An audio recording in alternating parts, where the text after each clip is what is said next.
It is indeed very, very interesting that we now, in some countries, I don't have it yet in Denmark, but in a lot of countries and more countries to come, have the opportunity actually to treat our patients with once-weekly insulin. There are many companies that have once-weekly insulin in development. Right now, Insulin Icodec is the only one available, and it has been evaluated in the so-called Onwards program, which is a typical program where it's evaluated compared to once daily insulin. And it's extraordinarily important because we use more and more modern glucose lowering drugs, but insulin is still a backbone for the treatment of our patients. However, we also know that patients are worried now, not as much for the injection because they're used to GLP-1, but they're worried about insulin because it induces hypoglycemia. So having a treatment with insulin, which you can actually use once weekly, is really, really interesting.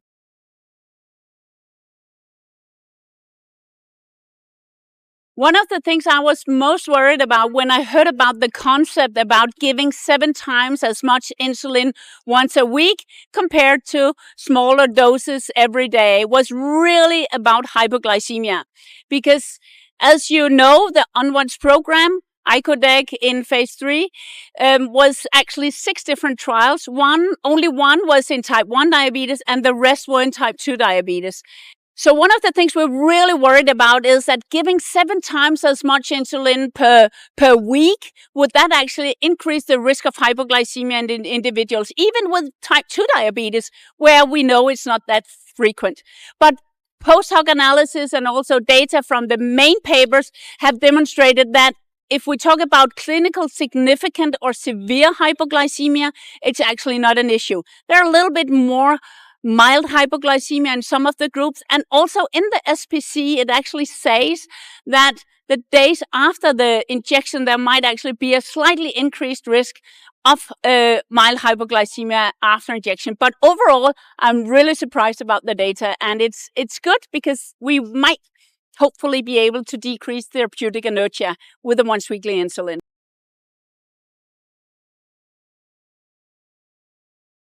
Do we have a place for CGM in type 2 diabetes? And I must say, if you had asked me 5 years ago, I would say no, because it's a matter of using modern insulin modern glucose lowering treatment and then add insulin. But in many of the trials, CGM was actually used. And what can we use CGM for?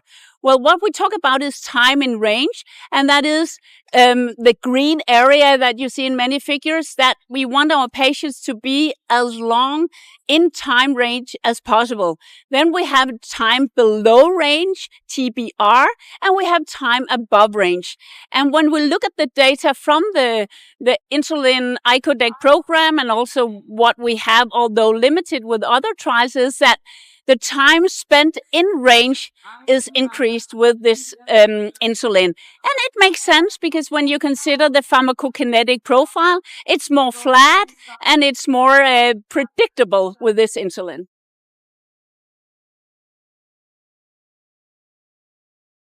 And there is a poster session where data from the other Onwards trial correlated to exercise will also be presented.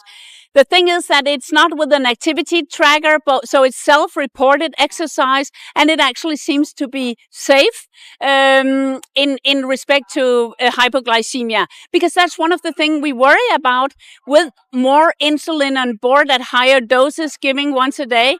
Do we push the patients into hypoglycemia, which might actually make them worried about exercising? And it doesn't seem to be the case with once-weekly insulin.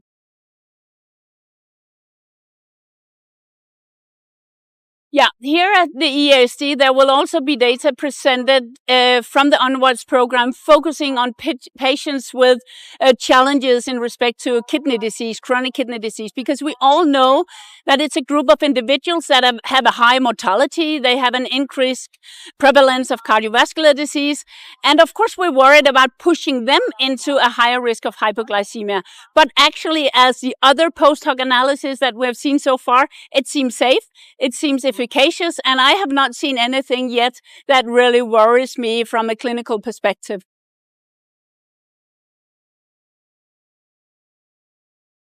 I was an investigator in the Once-3 trial, but beside that, I haven't treated individuals with once-weekly insulin. However, I can tell you my experience in how to deal with hypoglycemia and type 2 diabetes. It's important. I always stop the issue.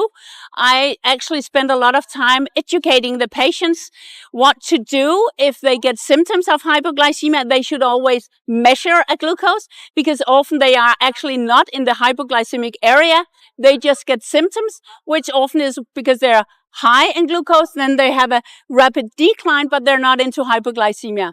I tell them what to do with respect to alcohol, and I tell them to compensate.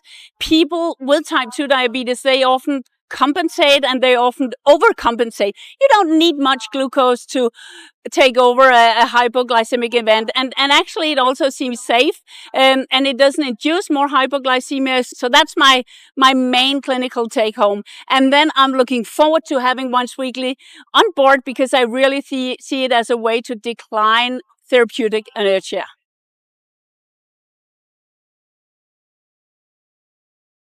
Well, I was not there, but when you talk about this history of insulin going from pig insulin to recombinant insulin, then a lot of things have happened, and today we are seeing insulin with analogs. So in general, the sensitivity, the cutaneous reactions are very, very low. I do actually not know the exact numbers, but they're close to 1% or even lower, which is really good. And it again tells me that it's a safe human analog with very, very low immunogenicity.